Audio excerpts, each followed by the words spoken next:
اصدار. ودائما اقول اين انتم يا مثقفي الاسكندريه والجمهوريه. وهذا الكلام انا قلته في اتحاد كتاب مصر بالقاهره لما استضافوا هذا الرجل وعملوا له يوم عشان يعرفهم ال 14 اصدار. وكما اقول دائما اللي بيطلع ديوان 40 صفحه بزرغطوره. اين انتم يا مسؤول الثقافه؟ هذا الكلام لم اقل هنا، انا قلته في الزمالك قدام رئيس اتحاد الكتاب في اسكندريه وفي القاهره وفي جميع انادي الادب. ازاي الراجل ده اللي طلع 14 اصدار، اخر 3 اصدارات كل اصدار لا يقل عن 800 صفحه. كام بالظبط؟ 817 صفحه دول الثلاث اصدارات الاخيره. فين الثقافه؟ والكلام ده انا قلته للتلفزيون، تلفزيون اسكندريه وتلفزيون القاهره.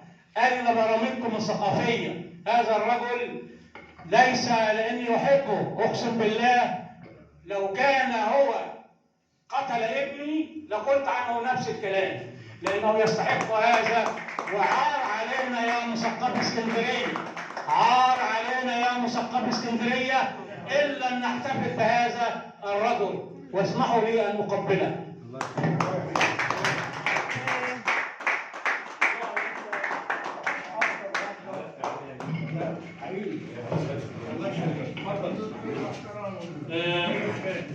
الرجل المتواضع محمود يونس. محمود يونس والقدماء يعلمون هذا. احنا كنا في سنة 90 تقريبا، وكان الدكتور سمير سرحان ماسك هيئة الكتاب، وعملوا سلسلة للشعراء الشبان. كان أول ديوان لمحمود يونس على نفقة الدولة وليس على النفقات الخاصة. اللي بعد كده كله عملوا على نفقات ال 13 التانيين على النفقة بتاعته. لكن أول ديوان اعتراف من جمهورية مصر العربية بهذا الشاعر كان سنة 1991. كان عنوانه ليالي الحب والغربة. ليالي الحب والغربة. وتوالت الإصدارات بعد ذلك. أنا بستغرب طبعا، بستغرب إزاي نقول لك ما تستضيفش الراجل ده، إزاي مش عارف يعني. هو الكلام ده أنا مش بقوله هنا في الدرع، لا ده أنا بقوله في الملأ. وعلى استعداد امسك الميكروفون ده وامشي هنا من سبورتنج لغايه العالم اقول الكلام ده، لان هذا حقه، هذا حقه. لو كنت غلطان قولوا لي انت غلطان.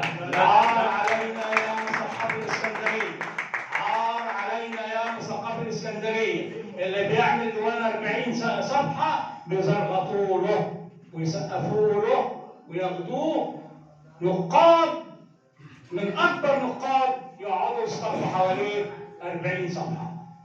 هذا الرجل 14 إصدار، آخرهم 3 إصدارات، أقل إصدار 817 صفحة. عار علينا يا مثقفي الإسكندرية. أستاذ أحمد بعد إذنك عارف محمد هيقول إيه؟ بعد إذنك تكمل كلام حضرتك. أنا عارف محمد ابني هيقول إيه.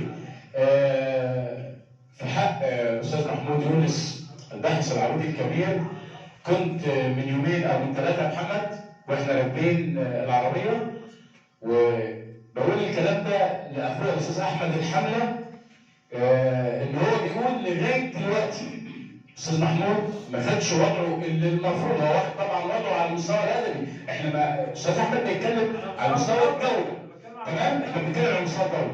قلت لابني وبقول لاخويا الكبير وبقول لحضراتكم هيجي يوم بإذن الله هنعرف مين الأستاذ محمود يونس. أنا متأكد من كده. مع الأستاذ محمود. أنا آسف يا أستاذ، بس اللي أنا حابب أقوله اللي أنا حابب أقوله قدام أساتذتي طبعا وإخواتي، إن أنا كمن فئة الشباب أيا كان نوع الفن اللي إحنا بنقدموه، بس أقسم بالله أنا اكتشفت إن في اسكندرية وخارج اسكندرية كل ما هو ينتمي للفن بيتشرف لو ليه صورة مع أستاذ محمود يونس. وأنا أكتر واحدة متصورة معاك. واخده تشريف كتير دي. فيني فخر ومش عاوز اكتر من اللي انا سامعه. لا انا اكتر واحد. والله العظيم ثلاثة، انا مش عارف اقول ايه ومش عارف. لا حقك. ولكن اللي اقدر اقوله اذا كان في فضل اللي ربنا سبحانه وتعالى من عليا بيه، فالفضل يرجع اولا انا فاتحه الفيديو. انا مش والله انا الراجل ده تلمست وانا عندي 13 سنه على ايدي. الراجل ده اول من عرفني ان في حاجه اسمها اوزان شعريه. بعد كده انا كملت مع نفسي وهو عارف، لغايه ما قعدت 3 سنين ما حدش علمني عروض. ودايما بقول والحمد لله الراجل ده ربنا يديله الصحه والعمر على كده الحياه، عشان لو الراجل ده ربنا يديله الصحه وطول العمر مش موجود اقول ده كذاب. ازاي يالف اصدارات في العروض ويقول ما حدش علمني؟ فالراجل ده ربنا يديله الصحه والعمر والعافيه موجود، ما حدش علمنا عروض. ولكن الراجل ده حطينا على الطريق وقال لي حاجه اسمها كذا. عشان كده انا بقول لاي حد يشتغل على نفسه، ما يقفش عند حد معين. لازم تشكر ان انا اقول لك كذا، اعرفك الطريق، انطلق بقى، ما تستناش، انا مش وراك على طول. فبعد ما الراجل ده حطينا على الطريق وقعدت 3 سنين خايف يوديني المحبوب موسى هو، عشان ما اكرهش الشعر. انا بقول اهو كلام موجود. الراجل ده لغايه ما بقيت بنزل في اولى ثانوي قال لي كده كويس هاخدك معايا، وخدته. وكان اول لقاء لينا بمحبوب في الحريه، خلاص في الحريه. كنت لسه في اولى ثانوي، جيت دور عليا في الترابيزه كبيره عليها 40 45 شاعر، كله قاعد متنمر ومنتظر كثره لشاعر في قصيده. يبقى احنا وصلنا لايه دلوقتي؟ كله قاعد مستني يلقط حاجه في قصيده لشاعر. الراجل انا بقول له الراجل ده موجود اهو. لغايه ما جه الدور عليا عرفت نفسي محمود يونس، اولى ثانوي، مدرسه الولدان الثانويه العسكريه. فقال لي قول يا عم محمود شاعر.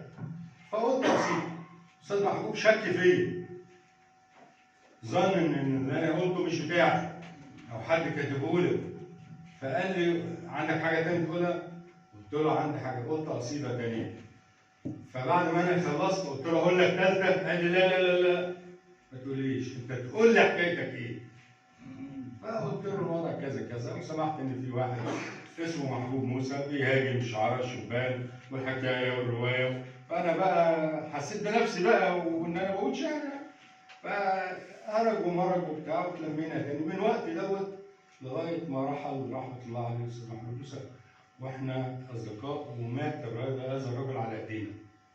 انا منزل لسه النهارده. هو طبعا الله يرحمه محبوب موسى هو توفى يوم 13، يعني امبارح ذكرى الوفاه. وانا منزل على الفيس عنه، ومنزل صور منهم الصوره الاخيره وهو بيتوفى على ايدينا في المستشفى.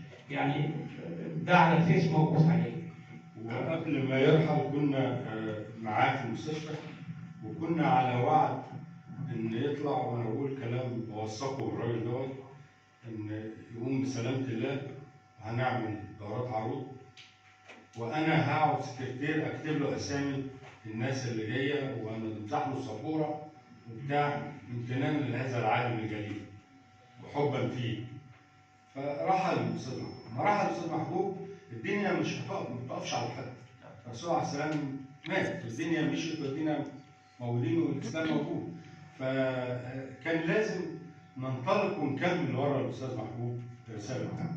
ومن هنا كانت يعني كل اللي انا مجمعه كده بالنسبه لكتب العروض، وابتديت اشتغل فيه على اساس يبقى ما هو انا اي حد دارس عروض بيكتب، لكن ايه اللي تقدمه للناس جديد؟ ما هو مش اي حد بيقرا في اي حاجه ويكتب في اي حاجه طالما هو عنده المجال انه يكتب، لكن ايه اللي انت ممكن تقدمه جديد للناس؟ فكان العهد اللي بيني وبين نفسي ان الصعب دوت اوصله للناس واجعله بسيط. والحمد لله في اتحاد كتاب مصر لما كان معايا استاذي الاستاذ احمد الحمد، خدت طفله عندها 13 سنه بقول عندي كلام قدام. تسجيل لها هنزله لك انا النهارده ان شاء الله هنزله. طفله 13 سنه من الناس اللي انا اديتهم دوره عروض، وكانت مجازفه ان انا ادرس عروض اطفال، واصدرت كتاب علم العروض والقافيه. مش يوم ما زنقتني على السبوره؟ كان معانا الاستاذ السيد، فطلعت البنت يعني ابهرت الناس اللي موجوده بالعروض والفنون. حضر معانا في دبي، شافها من سنتين فاتوا، طلعت كانت واخده المركز الاول. يعني هي رساله بنأديها مش اكتر من كده، وكل اللي فينا يقدر على حاجه يعملها. العمليه مش انانيه، يعني الحمد لله الاستاذ احمد عارف انا كتب العروض كلها حتى شارت على الناشرين. انا مش عاوز اجري من الله، ده علم ينتفع بيه، لكن انتوا بيعوا الكتب بالتكلفه. الراجل ده يعني بيعوا الكتب بالتكلفه عشان الناشر يلم بس ثمن الورق ويطبع بيه لغيرك. انت تاخد العلم تدفع ثمن الورق بس، الناشر انا قايل له كده عندك لم بس واطبع للناس عشان ده ياخد وده ياخد وياخد، ما تاخدش اجر، خد بس انت اجرك كمان ان انت ما تكسبش يعني. وده اللي عمله معانا ارض عباده وسعاد الدين، دول الناس المحترمه، والحمد لله رب العالمين لم نتوقف. خلصنا الحمد لله من قبل ما ياتي الخليل لغايه المهرجانات في الموسوعه العربيه 3 أجزاء. هو جاي دلوقتي اللي اخره، هو جاي من محطه عروض في ميامي في سيسوع القديم. وانا ما اقدرش اخر على الاستاذ سيد احمد، ربنا يخليك. لكن هي دي فالحمد لله. بس تاخر على بعض شكور دي مكروه. لا ده جربتنا تلم عليا كده اهو الشعراء كلهم نسمع بقى. لسه ما خلصتش الحمد لله. اي نوع من انواع المنظومات موجود في الموسوعه العربيه مبسط بحر تفعيلته ايه وتاريخه ونشأته وبتاع. يعني الموسوعه الحمد لله غطينا لغايه المهرجان بدون ذكر حاجه عن المهرجان، اشاره بس لان هي واقع بنعيشه، اشاره بس عن بس. في كتاب تاني مع كتاب المراحل الابداعيه في الشعب العاميه، وده ما حدش قسمه قسم الشعب العاميه ل6 انواع وبتاع، الموضوع يطول شرح فمش هنتكلم فيه. زائد برضه الكتاب الثاني فن كتابه الاغنيه، كتابه الاغنيه بطريقه احترافيه، ومستعرض فيها الاغنيه القديمه والاغنيه الحديثه، برضه اشاره للمهرجانات، وكل حاجه في القديمه والحديثه بنماذج ونطبق على يوم شعير وهم براوه، وقول لي عمل لك ايه الاغاني اللي هي مشهوره، ايه المذهب وايه السلم وايه الكوبليه وايه كذا، وتقطيعه ايه، بحر الشعر استخدمه ايه. دراسه كامله وافيه عن، واشكركم جزيل الشكر. كفايه. اسمع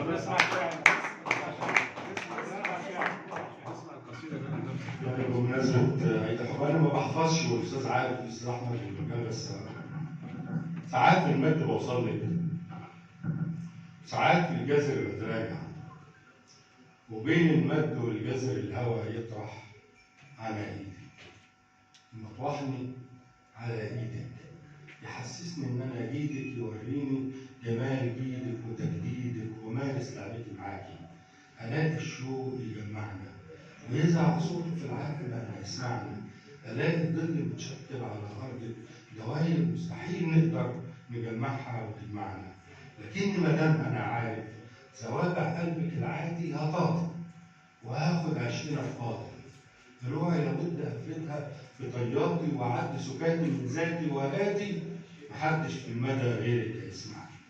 لحظه انكسار شوقنا تجمعنا وتجرحنا وتوجعنا، ضروري نحس بالمعنى.